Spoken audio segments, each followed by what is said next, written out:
Now let's talk about training and skills management in the Knowledge Excellence application. Training and skills management in Factbird provides a systematic approach to workforce development for sustainable change, supporting skill development from onboarding to upskilling and ensuring the right skill profiles are available to meet production demands.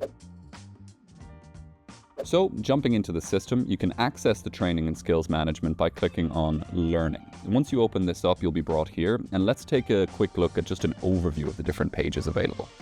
Starting with learning activities, these are the foundation of the training and skills management. They're the building blocks and the kind of course load that your workforce will actually be engaging in. So here's where you can build the things that they'll actually be learning from. Then we have skills. These are essentially collections of learning activities. So they're the overall skills that you want your employees to be certified in or trained in, and they're made up of groups of learning activities. And then finally, there is the skill matrix, which is an overview of which employees are enrolled or have completed different skills, which of course are groups of learning activities.